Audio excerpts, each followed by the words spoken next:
Mis queridos hermanos y hermanas, hoy Viernes Santo comienza el desenlace fatal, la crucifixión de nuestro Señor Jesucristo.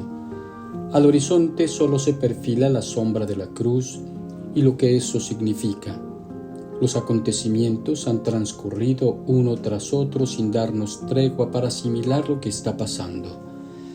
Después de la traición de Judas en el huerto de Getsemaní, se ha dado el prendimiento de Jesús y la condena, ya avanzada la noche, por parte del Sanedrín. Después de la sentencia, con el rostro lastimado por el brutal golpe propinado por el guardia del sumo sacerdote Anás, al decirle: así contestas al sumo sacerdote, Jesús ha permanecido cautivo, encadenado en las mazmorras del templo para ser llevado muy de mañana al pretorio ante Pilato. El canto de Isaías en la primera lectura lo describirá perfectamente, como si los siglos se encimaran unos sobre otros y el profeta estuviera describiendo en carne propia lo que estamos viendo y escuchando. Varón de dolores, habituado al sufrimiento, como uno ante quien se aparta la mirada, despreciado sin que nadie lo tome en cuenta. Hoy Viernes Santo se da el juicio político ante el procurador romano, quien ordena la flagelación y después de ser brutalmente azotado y presentado por Pilato, ecce homo, aquí está el hombre, finalmente lo manda crucificar mientras él se lava las manos y así, nos dice el evangelista, tomaron a Jesús, quien cargando con su cruz se dirigió hacia el sitio llamado la Calavera, que en hebreo se dice Gólgota. Inicia su trayecto, el camino era tortuoso y las energías de Jesús estaban al límite. Había pasado íntegra la noche en vela, también había perdido mucha sangre y en la flagelación podría haber muerto. El tumulto de la gente era mayor de lo ordinario por motivos de la Pascua, por tanto avanzaba penosamente entre ellos. Jesús estaba muy débil y con frecuencia se le veía tropezar, incluso caer. Parecía que las fuerzas lo abandonaban. Fue necesario el auxilio del Cirineo, a quien Jesús le dio las gracias con una mirada que lo transformó profundamente. Un momento de consuelo para Jesús fue el encuentro con su madre, a quien seguramente con su mirada le dijo que viera cómo estaba haciendo nuevas todas las cosas. Finalmente llega a la cima del Calvario, dice el evangelista, y allí le crucificaron. Les invito a contemplar la escena de la cruz sobre el Calvario y a Cristo en ella, paciente y sangrante. Lo único que justifica todo esto es el inmenso amor de Dios al hombre, pues el Padre no dudó en sacrificar a su propio Hijo para salvarlo. ¿Qué enseñanzas podemos aprender de la cruz de Cristo? ¿Qué debe significar para el cristiano? Quiero fijarme en tres aspectos de la cruz de Cristo. Primero, la cruz, lugar del perdón y de la misericordia. La crucifixión era una pena reservada a los esclavos y los delitos más graves. Tenía además un valor ejemplar de castigo público y por ello se hacía en un sitio bastante visible. Allí le despojaron de sus vestiduras y lo clavaron en el madero. Será desde ahí, desde ese lugar de castigo, donde Cristo justifique la maldad y el pecado del hombre. Será desde ahí donde Cristo nos escuche y nos perdone.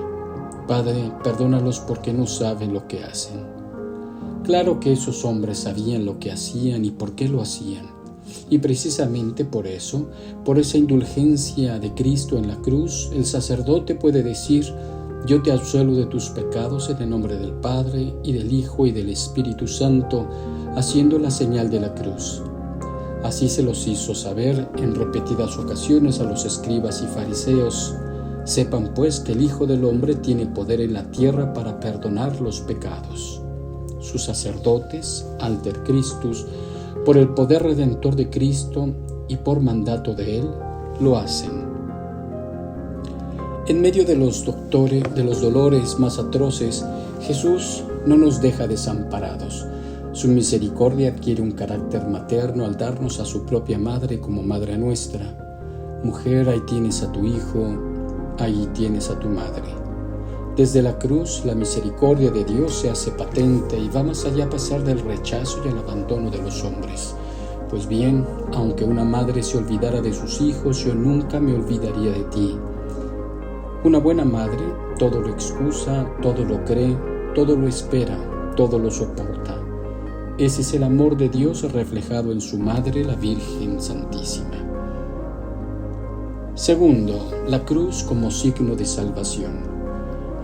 Jesucristo en el Evangelio nos advierte que en aquella hora final aparecerá en el cielo la señal del Hijo del Hombre.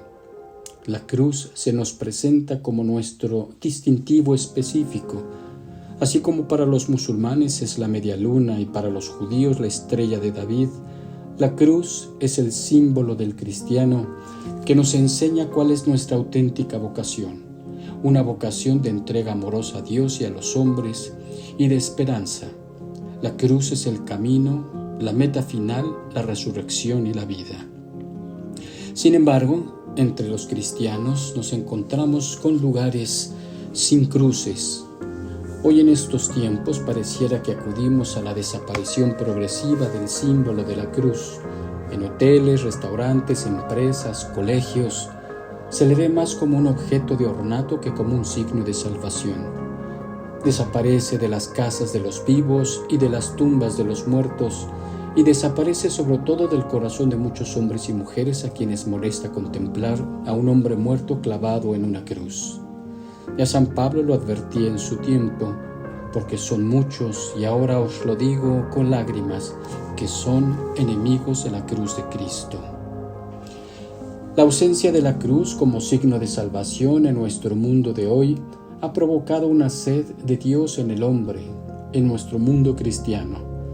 Qué paradoja cuando Cristo grita desde la cruz, tengo sed. El hombre moderno lo hace desde su pequeñez buscando satisfacerla en los aljibes rotos de sus modernidades, con sus pasatiempos superficiales, con sus redes sociales que lo dejan todavía más insatisfecho. Busca apagar su sed con el frenesí de su activismo exacerbado y al final se queda como al principio, con las manos vacías porque el agua que verdaderamente puede calmar su sed se le ha escurrido entre los dedos. Si conocieras el don de Dios y quién es el que te dice dame de beber, tú le habrías pedido a Él y Él te habría dado agua viva.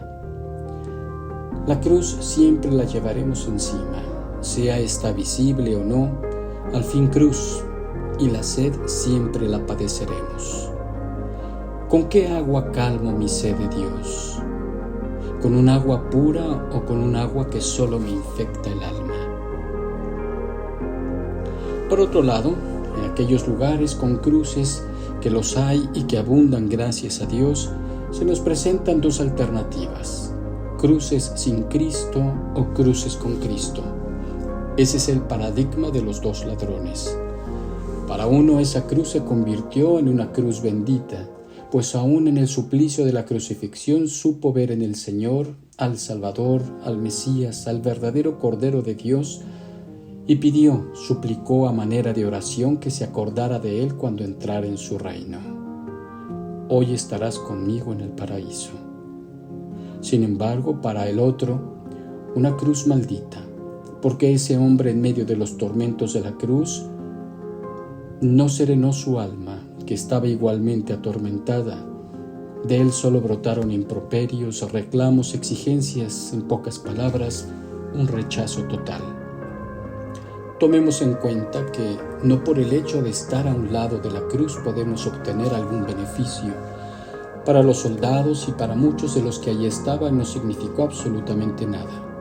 Para otros, en cambio, la cruz fue un lugar de reflexión, de consuelo, de dolor por los propios pecados, y se golpeaban el pecho. La actitud con la que me acerco a la cruz de Cristo hace la diferencia, pues no se trata de un amuleto o un talismán de la buena suerte. Se trata de un signo de salvación que va a requerir de mí una entrega total, un desprendimiento de mis egoísmos, un luchar hombro a hombro con mis hermanos para hacer de este mundo, de esta sociedad, de mi familia, un lugar más sano, más justo, donde se viva y reine la caridad cristiana al servicio de los demás sin esperar recompensa alguna. De lo contrario, solo soledad y angustia, fastidio, enojo, recriminación, injusticia será lo que habrá a mi alrededor. Me preocupo y me ocupo cuando veo un lugar, una familia sin cruz o los veo con una cruz sin Cristo. ¿Cómo es mi propia cruz? Una cruz bendita, una cruz con Cristo que me serena el alma, que le da sentido a mi dolor y sufrimiento. Oro en medio de mis tribulaciones, grandes o pequeñas, largas o cortas, una enfermedad, un quebranto económico, una desilusión, una traición, un abandono, una incomprensión. La he convertido en una cruz maldita que me ha llevado a rechazarla, a una queja constante, a reclamarle al Señor el porqué de ella en mi vida, o ha pasado a ser un simple objeto de ornato en mi casa, en mi oficina. Tercero, la cruz, lugar donde se cumple cabalmente la voluntad del Padre, y la voluntad del Padre es que todos los hombres se salven. Con cuánto amor habrá tenido que arder en el corazón de Jesús en la cruz para ser capaz de vencer la repugnancia del pecado. Vemos a Jesús crucificado, lo vemos insultado, lo vemos gritar desde la cruz: Dios mío, ¿por qué me has abandonado? Los verdugos toman las palabras de Cristo como una burla. Unos le dicen que llaman a Elías, otros le empapan una esponja en vinagre y se la dan a beber. La cruz será el instrumento donde el Padre absuelva al hombre, y esa soledad que experimentó el Señor en la cruz vendrá a colmarla la misericordia de Dios. Por eso puede exclamar: Consumatum est.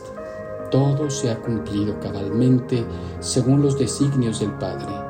Jesús ha pagado la deuda pendiente del hombre de siglos, y a partir de este momento las puertas del reino de Dios se abrirán de par en par con la resurrección de Cristo. ¿Qué significa para mí el sacrificio de Cristo en la cruz? ¿A qué me invita? Jesucristo al fin puede decir: Padre, en tus manos encomiendo mi espíritu, liberando así al hombre de la esclavitud del pecado. Por eso el velo del santuario se rasgó, y que impedía que los fieles vieran al Santo de los Santos ya no tenía ningún sentido.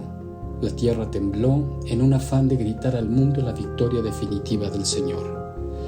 ¿Qué estoy dispuesto a hacer para cumplir también cabalmente la voluntad de Dios en mi vida, en mi familia, en mi entorno social? Que como una gota de agua pura venga a purificar este mundo con mi testimonio de vida. Pidámosle en este Viernes Santo al Señor que nos ayude a valorar su pasión y muerte en la cruz, que me ayude a mí a modificar radicalmente mi vida, mis comportamientos, que me comprometa a trabajar por Él y por sus intereses en este mundo tan necesitado de la presencia de Dios. El recorrido del Vía Crucis me tiene que llevar a identificarme con algunos de los personajes y actuar en consecuencia. Pidámosle a María, la Madre dolorosa, que sus lágrimas, como las de su Hijo, vengan a enjugar y a limpiar mi alma de mis vicios, de mis malos hábitos y costumbres, del pecado y de la muerte. A manera de compromiso apostólico, en estos días del Triduo Sacro en el que experimentamos el cautiverio sufrido por Jesús en esta contingencia sanitaria, ofrecérselo sin discusiones, sin enojos, sin fastidios, y que como Él lo transformemos en instrumento de purificación y salvación para nuestras almas y para aquellas almas que más lo necesitan y se encuentran en trance de dolor, de muerte, de incertidumbre en muchas partes del mundo. A manera de diálogo personal con Cristo, tomando de los escritos de San Rafael Arnaiz, digámosle: no permita, Señor, que de ti me aparte. Déjame vivir al pie de tu cruz sin pensar en mí, sin nada querer ni desear más que mirar enloquecido la sangre divina que inunda la tierra. Déjame, Señor, llorar, pero llorar de ver lo poco que puedo hacer por ti, lo mucho que te he ofendido estando lejos de tu cruz. Déjame llorar el olvido en que te tienen los hombres, aun los buenos. Déjame, Señor, vivir al pie de tu cruz, de día, de noche, en el trabajo, en el descanso, en la oración, en el estudio, en el comer, en el dormir, siempre, siempre. Qué lejos veo el mundo cuando pienso en la cruz. Qué corto se me hace el día cuando lo paso con Jesús en el Calvario. Qué dulce y tranquilo es el sufrimiento pasado en compañía de Jesús crucificado. Que Dios los bendiga.